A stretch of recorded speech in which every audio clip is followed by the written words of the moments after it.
All right, we are live. We got Nick Rich. You're with Crutchfield, right? Yeah, no, not quite. Better company. Yes. Audio advice is in the house. We got a lot of exciting news. It's 2023. I wanted to go over, you guys did a video, which I'll link up into the cards here, on the best AV receivers for 2023. But before we get into that, I want to tell you guys, our fans, we have an exciting contest that's going on right now until the end of January. We're giving away an Onkyo ZR50 AV receiver. It's a 9-channel receiver. I put links in the description below. You could check it out. You could register if you're in the U.S. residence. And please understand that nobody's going to be text messaging you in the chat below that you won, and they're not going to be asking you for shipping to pay for shipping. You're going to be contacted via phone or via email through a legitimate Audioholics email address. So don't go for the spammers. Please, I'm telling you again, there's no spamming down below that says that you're going to win that's legitimate. So please make sure you realize that. And if you're in the USA, please register for it. You've got about another week or so. And we've got like 16,000 entries. This is a wildly popular contest for a very hot priced receiver. I think it's, what is it, like a $1,500 receiver? Yeah, the RZ50 is 1,600. Yep. The TX, I never remember the exact model number. It's a TX-RZ50. I know it's a 9.2 channel. Is it expandable to 11 channel with a 2-channel amp, or is it? It is.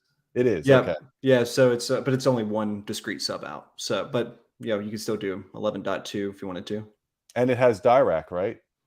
It does. Yep. Awesome. So I want to go over the list with you.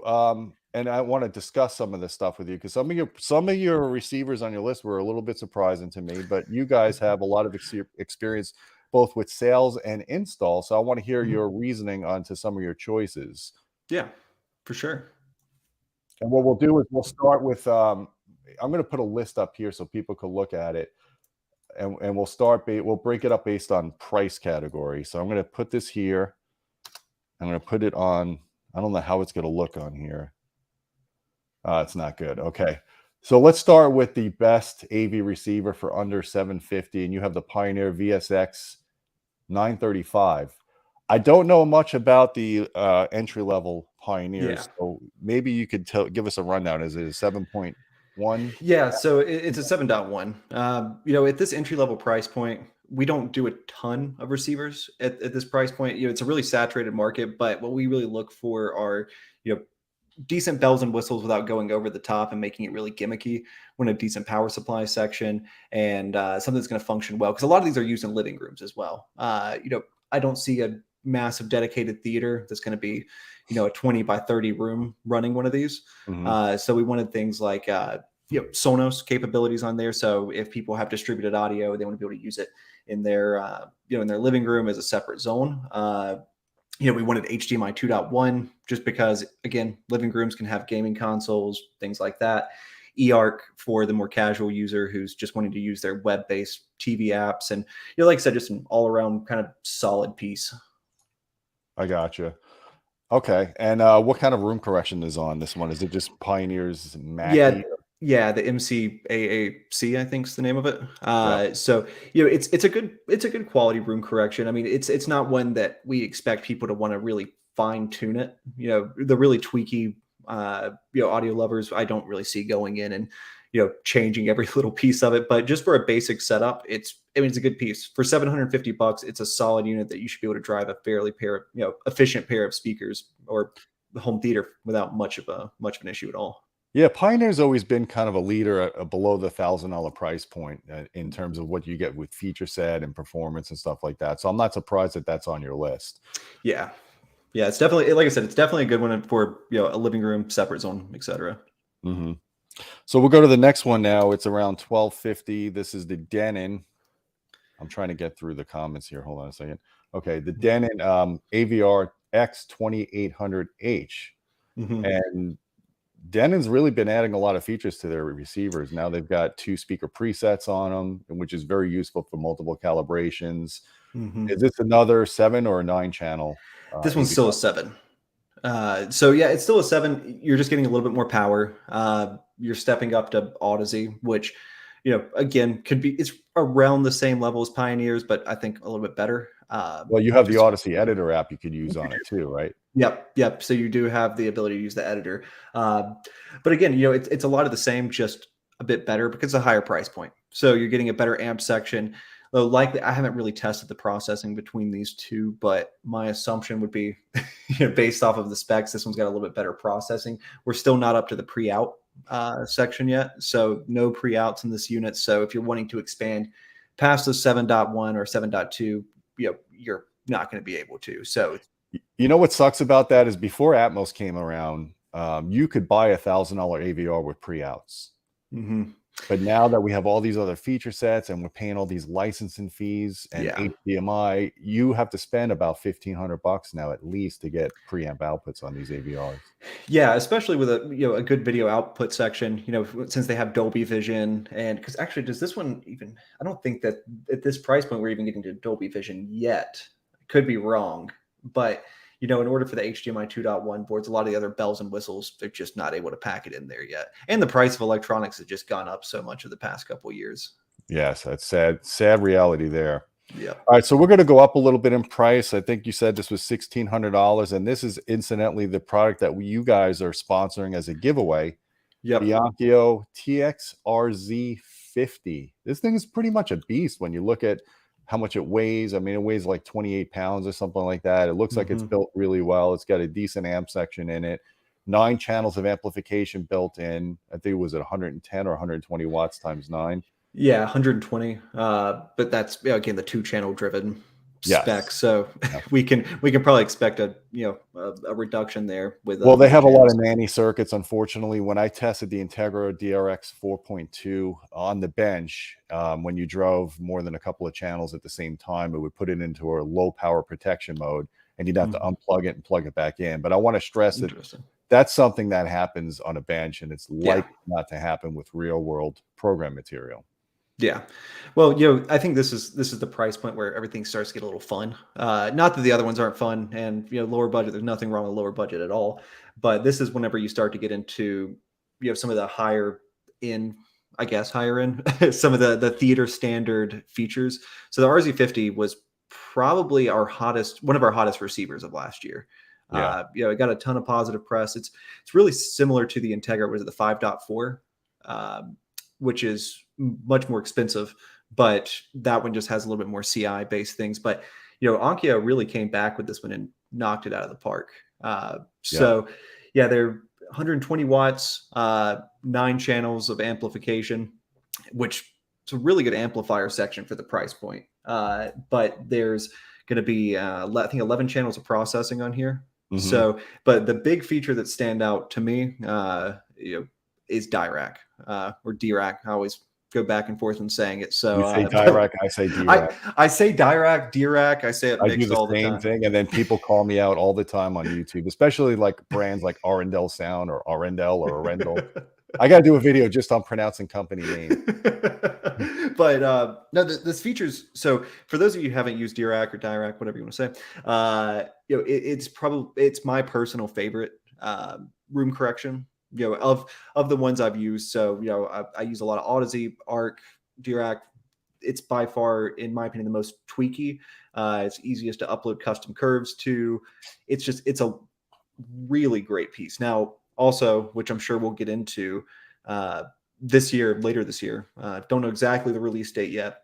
Dirac's doing a new update with the Art Update active room treatment and everything. I don't know exactly what units are going to be getting it yet.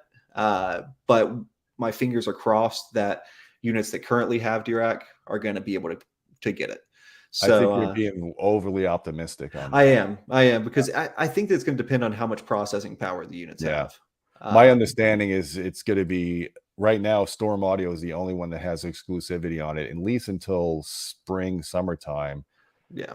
And then potentially some of the Sound United products might get it. And we're actually going out there to visit them to maybe talk about this more. But I'm not sure the existing products, like the Onkyo, does it have independent sub outs, or is it It doesn't. And that's why it leads me to believe that it's probably not going to. And I know that it's just a lot more filters. And they were at CDS and CEDIA, and whenever they were kind of asked about it, they were like, we're not 100% sure yet. I was watching some interviews. I can't remember the YouTuber that was doing it, but you know, it's just a lot more filters involved there. It's a lot more processing, and it's just going to be kind of tough for these units to be able to do it. And I would imagine it has to be a more elaborate volume scaling thing Yeah. internally to the processors. If they're starting to boost bass on certain channels, you got to make sure you have enough headroom and you don't clip at the preamp level. So I mean, there's a lot involved. People don't realize this is years in the making from Dirac, and this is potentially revolutionary. I actually spoke to the guys at Paralisten when they were at CES, and they did this test with the Storm Audio on Dirac Art, and they said below 150 hertz, no matter where you sat in the room, the bass was even, tight, focused, and it's something you just can't do with multiple subwoofers and speakers very easily at all. I mean, you really need this kind of correction, and it reduces the amount of bass trapping you need in a room, which is great because bass traps tend to be big, bulky, and you know, unsightly. And a lot of doors are in corners as well. So, you know, I design a ton of theaters, and a lot of people have doors in corners or in areas where you just can't put a bass trap in. And so, you know, I'm particularly excited. I don't have a ton of room correction or room treatment in here just because, you know, I don't want to outfit this room. We're going to probably move within the next year. So I don't want to you know, outfit it a ton. But, you know, I don't think that people are understanding how big of an update this is. You know, there's a feature that comes out every few years that you just get a ton of people asking about. And you guys have probably done the most coverage of about any blog or company so far on this new update, because it's not just an update to Dirac like you would see. It's a whole new process. It's a whole new process, and it's really, you know, it's ahead of the game. So, and not to sidetrack too much, but what I plan on doing, and Matthew Pose is one of the beta testers on this, is I plan on testing regular Dirac Live with the Storm processor, and then doing the Dirac Art, and then comparing the calibrations. That should be really interesting. Yeah, and to take this back to the RZ50, like I said, it's got this built in. They encourage you to use their app on the phone along with a microphone that's connected to the front of this unit. That does an okay job. I wouldn't recommend it. I would go buy a UMic 1 if you can. It's, you know, it's an extra. What's a UMic 1? $80 or something? Yeah, 80 to 100 bucks. Like that, So grab one of those, a mic stand, and use their calibration file. You're going to have a much better result overall. Do you do that through the PC, or you still have to do it through the front? You do it connected directly to the PC or Mac. That's way better. And so that's how I do it. You know, if you guys end up purchasing from us and have questions on it, like I said, we can always help out. But you know, there's a lot of great tutorials online, including ones that we have. So it's pretty straightforward. But like I said, get a separate mic because they give a little puck mic. It's hard to position and just doesn't do that good of a job. So somebody noted that basically the Onkyo is a kind of a clone of the Pioneer VSX LX505. I'm not sure if the feature sets are identical, but you do know that Onkyo and Pioneer basically share similar platforms. So well, the Integra especially is really similar to the RZ50. It's more expensive, but the Integra is, I want to say, you know, a lot of the feature sets are identical, but the Integra is more expensive. But the Integra has a lot more of the CI options in there. So it's got, I think, more 12-volt triggers. You know, and I think just a little bit more customizable user interface for Control 4. Right. I got you. All right. So next on the list, I'm going to reach out to this one. The Marantz Cinema 50. Now, I believe that's what, a $2,500 AVR? Yeah, it's on 2,500 on the nose. Nine channel amplification, built in 11 channels of processing. Yep. So this one, I've been really excited about it, and I think that it was a nice refresh of the ones that we've seen so far of the looks. Gina and I have talked about this some, where you know, receivers haven't been the prettiest over the past couple of years. They're getting a little dated, and so they definitely took, you know, a lot of inspiration from their model series for their 2-channel, so their Model 30 and everything. I love this piece, and especially since they're now incorporating Dirac. Again, it's gonna be a common theme about me loving Dirac as a room correction service, but they're incorporating that to be upgradable. So it's also, you're introducing now independent subwoofers. So, and this one has 4, right? 4 discrete subs, which is massive. You know, because having multiple subs can, there's a picture of it, and it is a beautiful face. played It on. is. I love it. Yeah, it's really nice. I like the small window. I don't like huge displays on AVRs just because it's distracting. I have mine in a dark room, and if that light's too bright, kind of gets my nerves. But if it's in a rack somewhere else, it doesn't really matter. But generally, much better looking piece and a very cool chassis. But And the thing is, it does have a portal. I mean, it does have a face that comes down on the bottom that gives you a bigger display, yep. right? Well, so if you drop the face on it, it's got a all your buttons are down there for front panel control. Yeah. And I also think that that's where the microphone slot is as well, somewhere up under there. But they've got the headphone amp obviously separate. So not many people use headphones with AVRs anymore. But still, it's nice to have on there. But the big thing, like we were talking about, is the discrete sub outs. So if you are using multiple subs, it's really nice to be able to automatically calibrate those, especially with hopefully this one getting the new DRAC.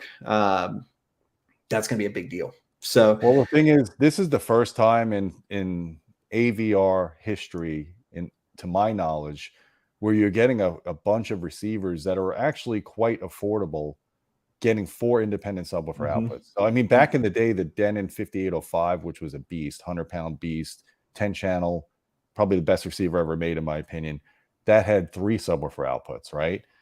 This thing has 4 sub outs. So that means you got independent delay and level control for up to 4 subwoofers. And it does some advanced bass management redirecting. So if you want to move bass from one channel to a local sub, I'm on the fence about the effectiveness of that, but I definitely would love to try that out. And maybe that's a benefit if they do the direct art. And maybe that could be a game changer if it does support that. And that's my thought process behind it, because that's why I'm really optimistic about these getting art. So, and there's a delay. I feel like they could just add direct live now, but maybe not. But yeah, 4 subs, regardless, that's unprecedented for a $2,500 unit. I expected it on something like the Denon A1H, which is that powerhouse 100 and some pound sub, or not sub, but receiver. But that's got 4 XLR sub outs, and so then that's a huge feature. But something like this, it's awesome. So we're really excited about this. 110 watts, and Marantz has their 75% guarantee, or 70% guarantee. Yeah. So is it 70 or 75? Why am I blanking? 70%. And they say 5-channel, but I always test it to 7-channel. I want to address a quick comment here because this always comes up. According to Audio Science Review, the Denon 3800 tests worse than the 3700. Be very careful with those kind of test reports. When you look at these distortion numbers, you're talking about fractions of a thousandth of a percent distortion. Something that you could see on an audio precision, but something that's not audible. So people are getting bad advice saying don't buy this because it's 0.006% instead of 0.007% or 0.003%. It's not audible. And it's BS. I mean, it's something that you can measure on a scope, but it should not deter you from buying a product. And I want to make that very clear. We use measurements to determine if the product is working correctly, or if there's any issues like bass management issues, or if there's a significant noise issue. But you always have to take measurements into context, and you have to have caveats to realize that things are not always audible that you can measure. Yeah, I mean, there's quantitative and qualitative measurements there. So just because the quantity is there doesn't mean it's going to necessarily change the quality. But again, there's some great measurements out there. I can't do the measurements myself, so I leave it to the people that know. I was choosing between. Correct me if I'm wrong, because you have a lot of install experience, way more than I do. You have a 3700 and a 3800 side by side. Wouldn't you take that 3800 in a heartbeat just because of the multiple sub output feature? Multiple sub out, direct upgradability. Yeah, absolutely. I mean, that's a huge piece. The feature set, we try to look at units, and again, as Gina and I have kind of discussed before this, a lot of these units are debatable about what you like better than one to another, but it's the holistic approach to it that we kind of like to, analyze every piece of it.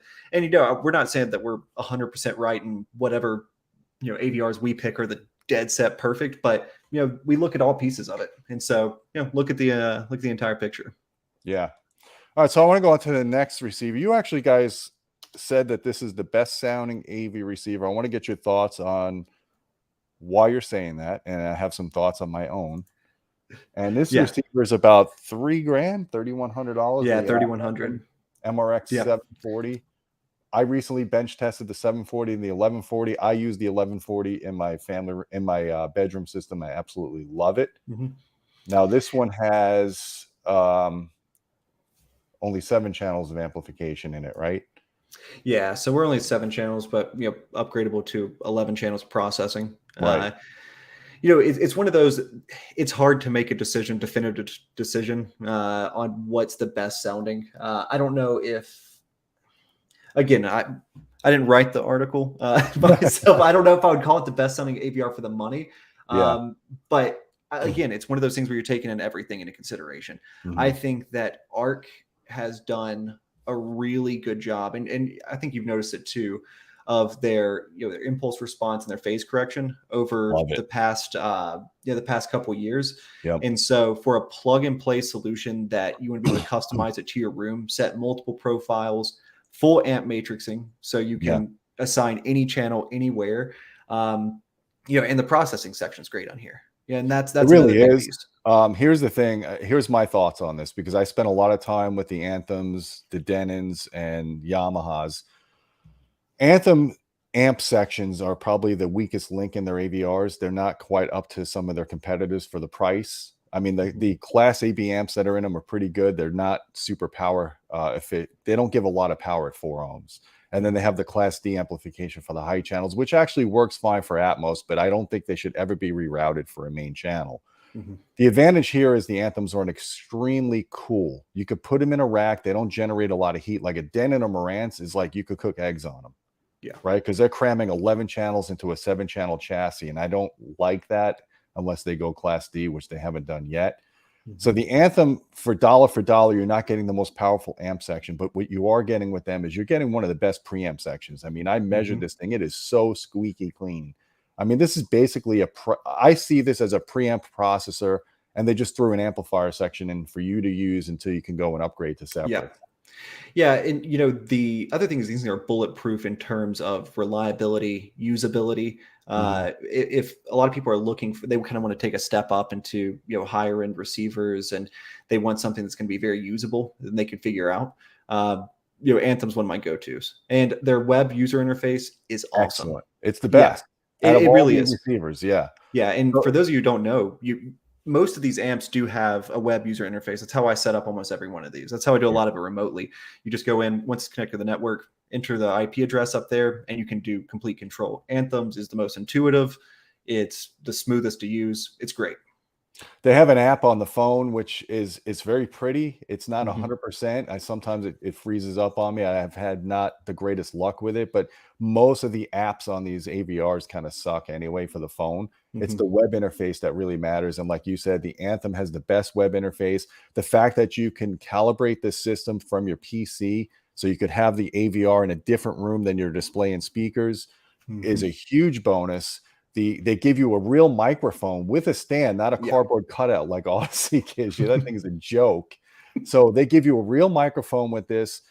Anthem Arc Genesis is probably, I mean, you've used them all. I think it's the easiest room correction. It is. You could get the system sounding good in 10 minutes with little fuss. And it's got which we have a whole breakdown of the controls you can do after. So there's a professional mode and there's a regular mode, and I think that they should just have the regular mode as the or the professional mode as the regular mode, and just label things a little bit better, because you really can tailor the sound. I mean, with Arc, it's one that I'm pretty confident is going to run correct at the same time. If I'm watching people do the measurements, they're likely going to like it. But I tell everybody the same thing: give it a week.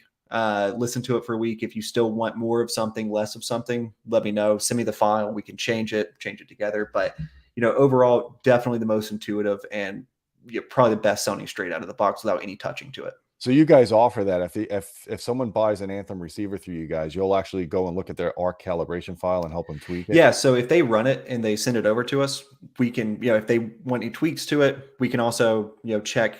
Because a lot of times you can see whenever somebody's made a mistake, if you're looking at the measurements itself and, something's completely off, you can usually tell where either somebody made a mistake with the microphone facing the wrong direction, or maybe they don't have a jumper on or something like that. There's just the speaker dives off at 250 hertz.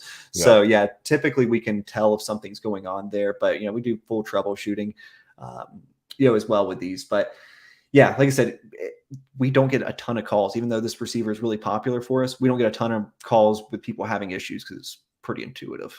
Yeah, my experience every time I've used Arc Genesis, the latest version of it is I got incredibly good phase alignment between the LCRs and the subs, which is the most challenging thing for a room correction system to do properly.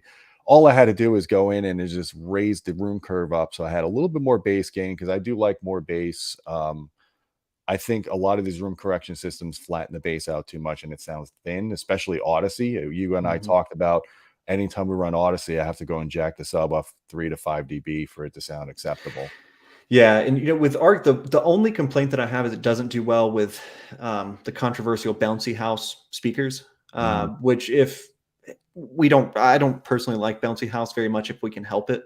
If you're able to do in ceiling speakers, do in ceiling speakers. Even SVS's elevations do a really good job for what they are. So I'll run those quite a bit, but yeah, it has trouble with running the bouncy I house love speakers. that people use the bouncy house name that I came up with these speakers. You did. You said it to me because I used to try to reflection-based speakers or try to sound fancy, but now you said bouncy house, and ever since you said bouncy house, it's stuck in my head. It's like burned in there. Yep. That and mother-in-law seat are the two that I think you passed over to me. It just makes a lot of sense, right?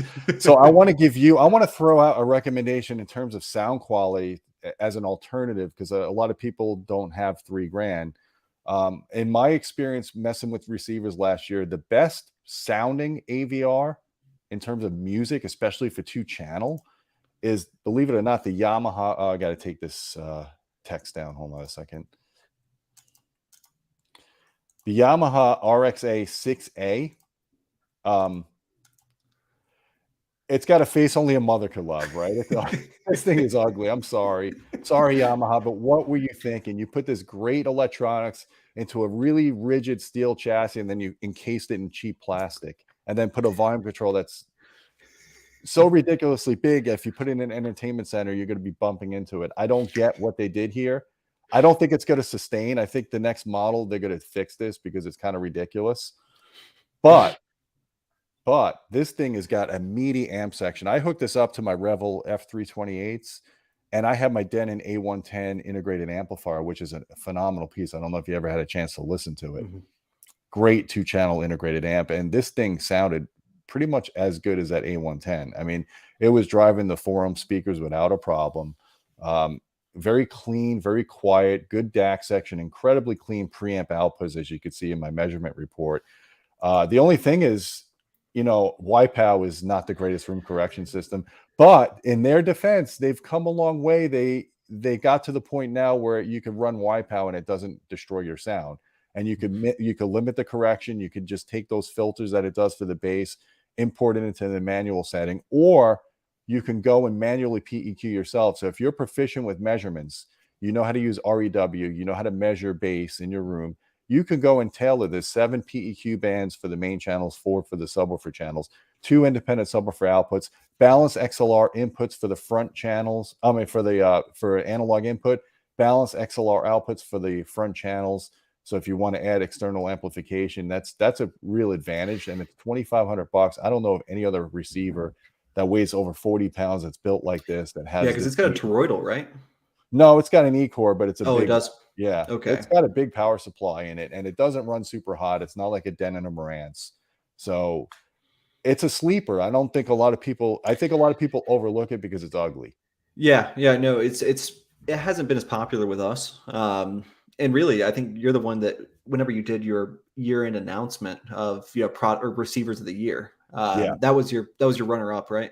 Yep, it was a runner-up. Yeah, and that's what kind of made me take a second look at it, because the Avantage series was pretty, decently popular, but the A6A, just for its price point, wasn't a huge one. So I'm definitely have to keep that in mind. And I kind of agree. The look of it it's kind of a little dated. Kind of looks like a kitchen appliance a little bit, but if it sounds good, it's going in a rack. I'm scared of running the Yamaha at a trade show because I've been blasting them. I used to make fun of them about the 5th foot, because they were marketing that as the best thing since sliced bread, and I just blasted them on the 5th foot, and they don't talk about the 5th foot too much anymore, but I always got to give them a little agree. I love Yamaha. Look, their products don't break. If you buy a Yamaha receiver, you're probably going to have it for 2 decades. Yeah, You I know? mean my first AVR was, well, not AVR, excuse me, my first receiver was in the vintage market, and it was a vintage Yamaha CR 2020, which was from like 1968.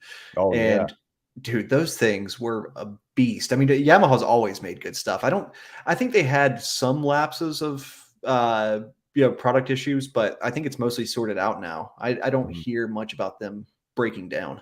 No, and their integrated stuff is incredible. I mean, it's built to that Yeah. heritage from that era with modern DACs and stuff in it. So yeah, if you're looking for a really high performance integrated amp, Yamaha is one of the top dogs there. So the next set of receivers, I don't have a lot of experience with. I'm going to refer to you, and you could give us a rundown of why you chose them and why you love them.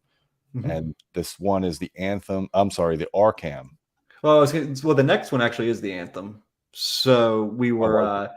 yeah, so we're jumping up to the 1140 at this point. So Oh no, that's the one after. yeah, yeah. So Yeah, the let's do this one for now. oh, you want to do the AVR 11? Yeah, because it's on the list in order like that in the description. So that's Oh, what I okay, put gotcha. on the website. Yeah. So the AVR 11, Arcam has, whenever they first released these, a lot of the general consensus was they're buggy. I actually think that they're some of the best sounding receivers in terms of, two-channel music listening just as a whole. Because I don't do a Mhm. ton since I've kind of expanded my system out. I'm kind of like Gene. I've kind of got it out of the two-channel a little bit more. Yeah. But the processing section on these is second to none. It's 7 channels of amplification, but I think that there's what is there 11 on the AVR 11? I'm pretty sure it's 11 channels on the AVR 11, but It's 80 awesome. watts, 80 watts times 2 channels driven, 7-channel amplifier. So it's not a very powerful amp section, but it's 11.2 channel preamp Mhm. outputs on it. And it's got some weight to it. I mean, it doesn't Yeah, weigh no, 36 pounds. yeah. So this is the receiver that I ended up getting after testing a bunch, but I use external amplification. Right. So it's basically acting as a processor for me, and just amplifying my back channels. So yeah, it's a great piece. D-Rack on board. That's kind of the reason I went with it. So whenever I actually got the AVR 10, which is virtually identical, except just doesn't have the HDMI 2.1 board. But yeah, this is a great piece. I love the display on it. I I know was I just just gonna said say that's you don't get a display like that on any of the competitors. That's like it gives you the actual what you're listening to. It it gives you gives a you what you're whole listening to. It gives you the yeah. format too. So if you're on Apple Music, you want to know if something's in spatial. If you don't, if you have it in the room, you want to know if something's in spatial or not. It'll Mhm. immediately kick in. Besides the Yeah, little why is drop. that so hard to get that? A lot of AVRs, you can't tell if you're in Atmos or not. You have to go into a hidden menu. It If drives me crazy. That's the one thing I really love about this because it's like front and center under my entertainment center, and so it's open, so I can actually see what format we're playing. And on top of that, it's got pretty much most of these we've discussed has Chromecast and like AirPlay, Spotify Connect integration. A lot of them do, uh, and being able to have the album art on there is I've kind of phased out of. A lot of people will get mad at me for this, but I've phased out of my streamer by quite a bit because the DAC section on this is so good that I mean I have a Cambridge CXN V2, a $1,200 streamer, and I have been using it less and less and opting for either streaming directly to my AVR right. or we're just using Apple TV. And what is But it? It's about $3,000 this receiver, right? yeah, so let me see. I want to say it's right around 3,000. And it's got a class G amp topology, which means at low power levels it runs on a lower rail, so it dissipates less quiescent The current. AVR 11's AB. It's So what? the AVR 11's only class AB. Oh, it's AB, okay. So Yeah. the next model up, when you get more power, it goes to that. But Yep. do these run hot or no? No. No. So actually, my entertainment center, because I'm a tightwad and I would rather spend money on equipment than Mhm. furniture. I only have about an inch or two of space, but again, it's driving 2 channels in the back, so it's not a fair comparison. But just the ambient heat isn't bad at all. I mean, Well, there's even here's the thing about a lot of these AVRs, and you don't hear people talking about it, is it doesn't matter whether the amps are driving full tilt or not. When you take like a Marantz 11-channel receiver, even if you're only using 2 channels or you're not using any of the channels, it still gets hot because you've got 11 yeah. channels in idle in a 7-channel size chassis. it gets super hot. And that's why I think companies like Arcam and Anthem, they know this. That's why they're not they're not stuffing 11 or 13 channels into a chassis like that. And I respect that, because if you're an integrator and you're putting a bunch of equipment in a rack, this becomes very problematic. I had to go and install an AC Infinity fan over my SR8015 because it was burning up in my you car. can't really cut off those channels that you're not using, Right. on a lot of amps. And so it's still, like you said, they're running an idle. And so it's kind of the pain there. But no, I mean, these AVR, even though they have a massive power supply, they don't generate a ton of heat. I haven't had any heat issues with mine yet. But if you have a chance, it's one of those, it's hard to talk about spec to spec with a lot of these receivers because it looks so similar and there's no standardization on exactly what you're getting. But if you have a chance to listen to an Arcam, most people that come into our stores, we've got 2 locations in North Carolina, Raleigh and Charlotte. Most people that come in tend to prefer Arcam over most others, just kind of at the general price point, especially for music. But I hate the whole musicality, because anything they're like, oh, this is a very musical receiver, kind of sounds pretentious and it does subjective. But just the overall detail on this receiver, I think that's the best way to put it, is the processing section is very detailed. It's just great. Well, the thing is, it's a Harman company, and they tend to be very conservative in how they rate amplifiers anyway. If you look at the history of Harman Kardon, they were way more conservative than their competitors when they would rate their power. So when you look at this and you're like, oh, it's only 80 watts. Yeah, but look how much this thing weighs. It's got a good power supply in it. I'm sure that's a very conservatively rated 80 watts a channel. I'd like to bench one. Maybe you guys, towards the middle of the year, you could send me one of those. Yeah, it'd be one I'd definitely like you to take a look at, because that's what I like to tell people. I'm like, the weight, they don't want to make these things unnecessarily weigh a ton because it's more expensive for shipping. So it doesn't make much sense for them. But yeah, this thing's got a beefy power supply, and can you reassign the amps? If I get a 5-channel amp and I run and I want to run the main channels off of an external amp, can I reassign? Not every channel. No. So it's not like Anthem. That's the one thing that I do love about Anthem, is it's like matrix. You can fully matrix it. And so it does have assignable channels in the back, but again, that's kind of run of the mill for most of those. But it is equal power in all channels.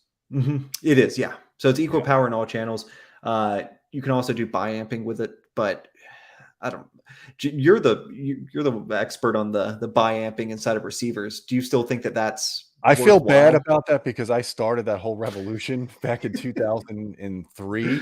I had a Denon 5803, and I was only using it in 5-channel, and I jerry-rigged it because I plugged preamp outs into preamp ins, and I figured out the gain of the amplifier, and I set the trims, and I bi-amped my front speakers, and I was in heaven, because that was 170 watt times 7 receiver. That was real all channels driven kind of back in the day when we actually got that meat. And then I showed this and I did a review. It became wildly popular. And then the next models, Denon made it a standard feature. And of course, when Denon did it, Yamaha had to do it. And I meant for that to go into receivers that had really beefy power supplies. But now you get the bi-amp feature in a $500 receiver. It's stupid. Yeah, it doesn't do much, because you can only push one power supply so much. Yeah, it made sense when you had a really big power supply. Yeah, if you have a massive power supply, go for it. And these, I haven't tried the bi-amp section. Again, I use external amplification, so I'll try it one day and see how it actually try sounds. it on your Revels. Just see what it does. I mean, do it in a 2-channel setup. We got a super chat here. Let me put this up. My ancient Onkyo will only do Atmos at 4824. Do the new AV preamps out there support 192 Atmos via Blu-ray disc? All things must pass. So some receivers will support that, but once you get into the room correction and you run Dirac, for example, Dirac tends to downsample to 4824. I don't think it's that big of a deal. I think people make more of an issue of this than it really is. I mean, I've got the Storm Audio ISP, which is a 20,000 plus AV processor that downsamples everything to 48K. Yeah, I've noticed that on most units now. Even for 2-channel listening, it still tends to downsample. And I think Gina and I were actually having this conversation about a lot of the streaming sources, like even Apple TV downsamples to 2448, even though they have lossless now. So yeah, unfortunately, what really matters is how good the reconstruction filter is on these products, and that matters more than worrying about the sampling rate. And you could see this when we do the measurements on it, how these things look. So I wouldn't worry too much about that. Some of these products do support the 192, but again, when you run the room correction, unless it's like Yamaha YPow, and maybe Arc Genesis might do 96, maybe. I think it does because they put it on their STR series, which is their like high-end 2-channel preamps and integrated amps. So I want to say yes, but could be wrong. Yeah. So the next one would be the best 11-channel Atmos receiver, which aligns with what we did in our 2022, the Anthem MRX 1140. This is a pricey receiver, and I kind of, when I look at the price, it kind of bothers me a little bit because it's right at the same price as an AVM 70. Yeah. So why not just get the AVM 70 and get like a 11-channel monolith amplifier and then have real separates? Well, it really depends. Yeah, again, it depends on the amp section that you're going with. You know, for us, the cost of entry for the brands that we carry, the cost of entry for 11 amp channels separate is going to be quite a bit more. But you definitely preach a lot of the monolith. I just haven't used those before, so don't know as much about them. But yeah, the cost of entry for all of the amps is going to be a lot more expensive. But the MRX 1140, I mean, if you're going to go with an 11-channel receiver, it's, in my opinion, the best 11-channel receiver on the market, hands down, currently. Yeah, that could change. I love it. Like I said, I use it in my bedroom system. The sound quality is superb, as you noted. The room correction is awesome. The interface is awesome. It runs cool. In terms of best, I would say it's definitely one of the best for this year. I still love the Marantz SR8015. I know it's older, it's getting old in the tooth. I still think this is a masterpiece. It has the best amp section out of any AVR other than the Denon A110. But it doesn't do Dirac. So yeah, and I don't like Odyssey. Yeah, I'm hoping that they're gonna do an update to it, because I definitely think that it's probably due for an update. And yeah, maybe it'll be the cinema whatever next. And if they go down in number as they go higher up in I know. Yeah, so it'll be maybe a cinema 10 or something, right? I know. I'm really fingers crossed for that, because once they do, it's gonna give Anthem a run for their money. Because right now, just having Arc, having the interface, having the processing section that the Anthem has, because I agree, I think that the 8015 gives the MRX 1140 a run for its money, if not beats it in amp sections. Definitely beats it in amp section. Yeah. And so, but when it comes down to the feature set, again, taking that holistic look at it, the Anthem's still going to win as of right now. Well, I mean, the thing that's really unique about the Anthem is look how beautiful that thing is in a rack. Yeah. I mean, it doesn't look like a typical AVR, right? Yeah, it doesn't look like a kitchen appliance. So it doesn't look like it should be there. But yeah, no, this place, it's, I don't get the information that I like about the Arcams on the front of this, but I kind of like the minimalist setup, how the numbers just kind of look like they're floating there, even though only a small portion of that's actually the screen. So if you guys look at the picture of it, they make it look like half of it's a screen. It's not. It's just a small area. Yeah. We got a super chat here. Got the AudioVice. Got the Arcam AVR 11 from AudioVice. Great service. Might need some help for the correct Dirac setup. There you go. Well, if you need help, Eric, chat in with our team. So if you go on our website, chat in with our team, schedule a time. I'll personally help you out with it. So awesome. Yep. We'll go through that. Thanks for the super chat, Eric. And then there's one more here. Gene, I don't see headphones on your side. What black magic are you using to stop feedback? Well, StreamYard has echo canceling. So I used to use headphones, and then I realized I didn't need them. And I hate wearing headphones if I could avoid it. So yeah, thanks for the super chat. All right. So the last but not least, and I'm surprised by this one because it's spendy, and I want you to justify why you choose it. It's not a cheap receiver. The Arcam AVR 31. I think this thing is like $6,000, and it only has 7 channels of amplification built in. Yeah, again, it's Class G amplification, which we've kind of discussed. We briefly discussed. Class G amplification is really Harman, and I think Harman is a company. Well, Arcam, Harman's the parent company. They're huge into research and development, and so whenever they make an amp, of kind of this status, which is their flagship for the Arcam series, they try to put the best amplification into it, as well as making sure that the processing side is completely optimized. So it's not just about having the best chipset, which it does have one of the best DACs in it. I think it uses ESS. But they just fully optimize the signal path. Super low noise floor, some of the best power you can get. Again, the same things we talked about with the AVR11, just on steroids. And you also have the ability to, you can upgrade the DRAC license for full bass optimization, which when done with these sounds amazing. I mean, $500 after you've already spent 7,000. Is it that much more? Here's the thing I notice about this receiver. Yeah, it's $6,900, so it's spendy. They actually give you a 4 ohm rating on their amplifier. So they're confident because of the Class G. It's very efficient. It's 120 by 7, 100 watts a channel with all 7 channels driven. So that's really 15 channels pre-outs. So, or 15 channels amps or processing. God, processing. Yeah. And it does. And it's rated at 200 watts at 4 ohms. So, and they actually give you a rating of 7 channels driven at 4 ohms of 180 watts. That's pretty awesome. I've never seen an AVR that actually rates multiple channels with 4 ohms. And I'll have to look up what they use or what their weight is as well. I mean, 7, that's got a pretty big power supply in order to do that kind of power. Oh, it's really beefy.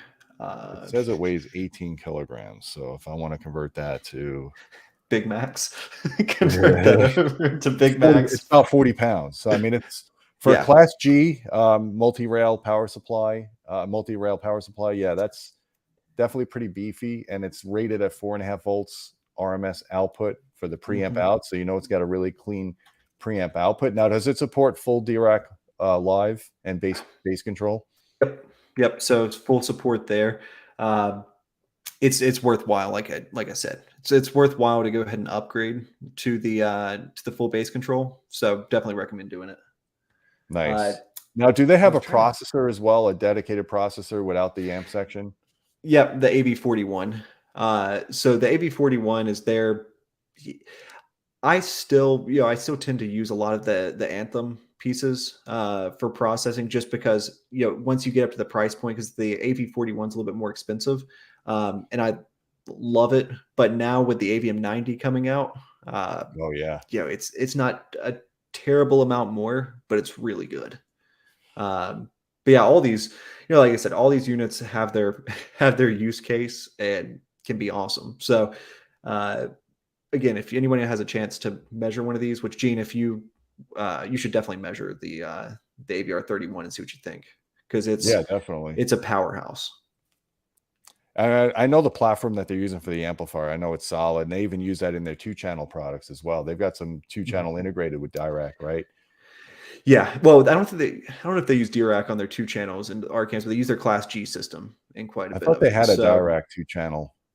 I remember looking at it. They probably added that into their streaming integrated.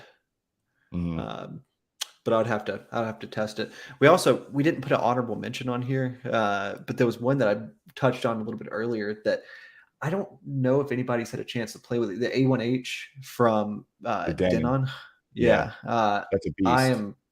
I'm really excited to try that one out. I don't think we've even got our hands on one yet. But it's a 15.4. Oh, that's wild. Yeah. I mean, the A110 was an amazing receiver, or the 8500. So one of our guys uses that in his reference system, and he's an Anthem user as well. And it's his favorite receiver he's ever owned. So the A1H definitely takes things up to the next level for sure. Yeah. And like I was saying, 4 XLR sub outs, which I don't know why more people don't do that. Just probably because of chassis space. Yeah. But having balanced outs, I think the thing weighs like 70 some pounds. I need to look and see. And it's it's less money than the Arcam. I mean, it's $6,500. So that's a tough one, man, because it's got to support DIRAC. I think you're going to change your recommendations once you get one. I hope we do. That's the thing is I've got no advantage to have one brand over another. So at the end of the day, what is it? What's the saying? All ships rise with the tide, something like that. And so if one of these brands comes out with something better, I hope they do, because other brands have to beat that now. And so, I have a feeling that when we get our hands on one of these, it's going to be receiver of the year, just because I know how when Denon does a flagship, they do it to one up everybody else. I loved watching from like the 90s to the 2005s or 2006s when Yamaha would release a flagship. They would do one every 3 or 4 years, right? And like, oh yeah, Yamaha's king of the hill now. Just wait. 6 months later, Denon would be like, they would release a monster that weighs 10 pounds more. It's got more processing, quad differential DACs. And then they would just do this thing like, hold my beer, here you go. Now you're in checkmate. And Yamaha would take another 3 years to come up with a flagship, whereas Denon was more proactive in updating their flagships. They would actually do updates to their flagships. And then, of course, Integra Research was there as well. Sadly, they're not there anymore. I wish they would come back because I used to love that brand with the modular upgradability on that. Yeah, I was just looking through here. Do you think that you'd probably be safest with a 20 amp circuit connected to this thing? I mean, I'm sure you could probably run it off of 15, but I would do 20 yeah, for sure. I would definitely do a 20 amp circuit if you're running this monster. I was trying to find the power consumption.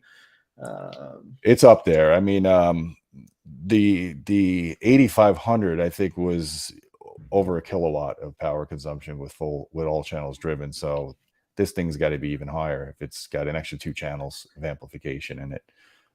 Yeah. So yeah, I ran the when I ran the 5805, I put it on its own 20 amp line. That was 170 watts times 10. That was a beast. Yeah. I mean, I usually for any AV equipment, just if you're building a new room, that's one of those things I kind of advise everybody to do. There you go, 1100 watts. Yeah, I definitely could see it. But yeah, if you can put your equipment on a 20 amp just when you're building a new theater, it's going to be the safest way to do it anyway. Just for future proofing. Same thing with subs if possible. Absolutely. If you could have dedicated, what I do in my theater room is I had all of my outlets on a dedicated circuit because I knew I was going to add multiple subs. And then I've got 2 dedicated 20 amp lines in my rack for my AV equipment, and then a separate dedicated line for my projector, because projectors consume a lot of power. People don't realize that. 500-600 watts easily. Yeah, that's one thing that people don't take into consideration, or they'll put their lights on the same circuit as something else, and it's just that eats it up. Which we have, again, another audio advice plug. We have a whole article that our founder wrote on wiring and electrical for home theaters, because there's more to it than you would expect. I send that article out probably 2 or 3 times a week to people. Just be like, it's easier for me to send this than to explain it all, because there's a lot of considerations. Yeah. No, I'm in my old house and I paid for dedicated outlets and they screwed up. They ran can lights on my my wall outlets, floor outlets for my subs, and anytime bass would hit and I had the can lights on, you'd see them dimming. Yep. See, this house, we're only in here temporarily, but whenever I cut on my ceiling fan, my sub, it triggers, pops on, or it makes a slight noise, and it drives me insane. It's something minor, but it just drives me insane. First world problems, my friend. First world problems. I'm like, man, my subwoofer cuts on my ceiling fan. Yeah.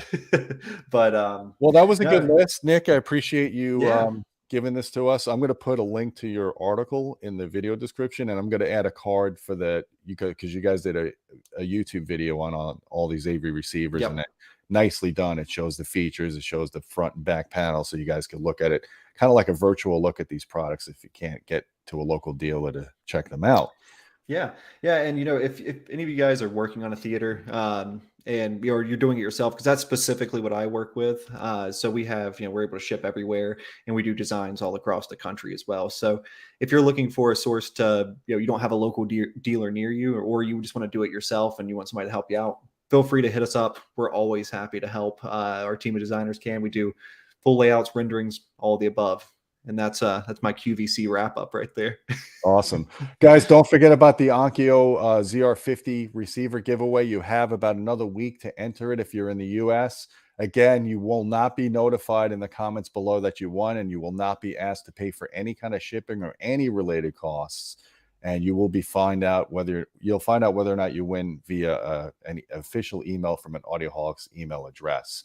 So again, I appreciate Audio Advice for sponsoring this awesome contest for our readers. Yeah. And Nick, always love having you on our live stream. We're going to have you back, and maybe we'll talk about power, how to route power. And you got a guest appearance somewhere as well next month, February, in Raleigh. Yes, I'm hoping that's gonna happen. I'm tending to a sick mother right now, but I'm hoping that's gonna happen. I definitely want to do that. There's some surprise products that are going to be coming out. Plus, I want to sit in your showroom. I've never been in your showroom. I'm excited for that as well. Yeah. All right, guys. Well, that's a wrap. Don't forget about our Patreon channel at patreon.com/audiohawks. We appreciate your support. You get direct access to me if you want to suggest video topics or ask questions. And until next time, my friends, keep listening.